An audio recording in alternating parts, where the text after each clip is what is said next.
ஒரு சுவையான ஆனியன் பக்கோடா எப்படி பண்ணலான்னு பார்க்கலாம். தேவையான பொருட்கள்: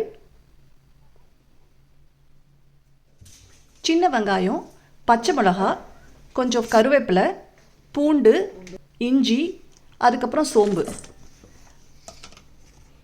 ஒரு 2 கப்பு கடலை மாவு எடுத்துக்கோங்க.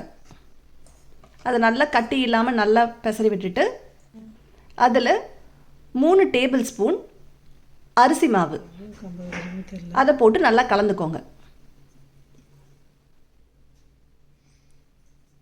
அதுக்கப்புறம் நம்ம அரைக்க வச்சுருந்த சின்ன வெங்காயம், பூண்டு, இஞ்சி, 1 ஸ்பூன் சோம்பு, பச்சை மிளகா, கொஞ்சம் உப்பு போட்டு கொரப்பாக அரைச்சிக்கோங்க.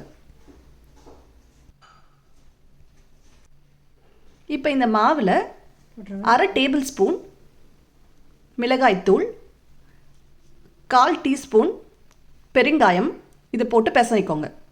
ஒரு 2-3 பெரிய வெங்காயத்தை ஸ்லைஸ் பண்ணி வச்சுக்கிட்டு கருவேப்பிலையும் நல்லா பொடியை கட் பண்ணி வச்சுட்டு அதையும் இந்த மாவோடு போடுங்க. இப்போ தண்ணி எதுவும் போடாமல் இந்த மாவு வெங்காயத்தை நல்லா கிளறுங்க. அந்த வெங்காயத்தை நல்லா அமுக்கி பிசைஞ்சு கிளறணும். அப்போ தான் அந்த வெங்காயத்தில் இருக்க தண்ணியே அந்த மாவை நல்லா பிசைய விடும். அப்புறம் பொரிக்கிறதுக்கு வச்சுருந்த ஆயிலை கொஞ்சம் சூடானதுக்கு அப்புறம் அந்த ஆயிலையும் ஒரு 2-3 ஸ்பூன், ஒரு 4-5 ஸ்பூன் இந்த மாவோட கலங்க. நல்லா சூடான ஆயிலாக இருக்கணும்.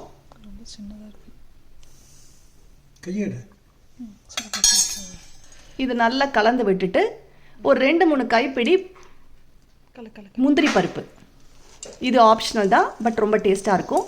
இதையும் நல்லா கலந்துட்டு லைட்டாக தண்ணி தொட்டு கையில் வச்சுட்டே இதை பெசரி விடணும். ரொம்ப தண்ணி இது பண்ணிடக்கூடாது. இது பிசுப்பாக நல்லா கெட்டியாக வரணும். லைட்டாக தண்ணியை தெளித்து விட்டுட்டு தான் பண்ணணும். இப்போ நாங்கள் பண்ணியிருக்க கன்சிஸ்டன்சிக்கு இதை நல்லா மாவை பெசரிட்டு நல்லா சூடான எண்ணெயில் இதை போட்டு நல்லா மொறுன்னு பொரிச்சு எடுத்துருங்க.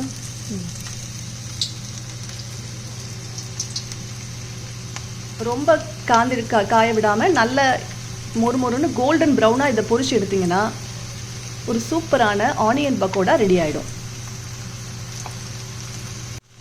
நாங்கள் காமிச்சிருக்கிற மாதிரியே அதை எண்ணெயில் போடணும்.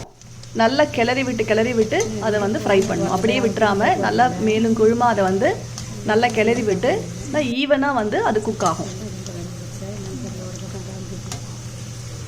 இது நல்லா ஒரு கோல்டன் ப்ரௌன் வந்தோடனே இது நல்லா எண்ணெயை வடிகட்டிட்டு எடுத்துருங்க. நம்ம சாப்பிடும்போது உப்போட டேஸ்ட்டு தெரியக்கூடாது. இது சூப்பரான ஒரு டீ டைம் ஸ்நாக்கு.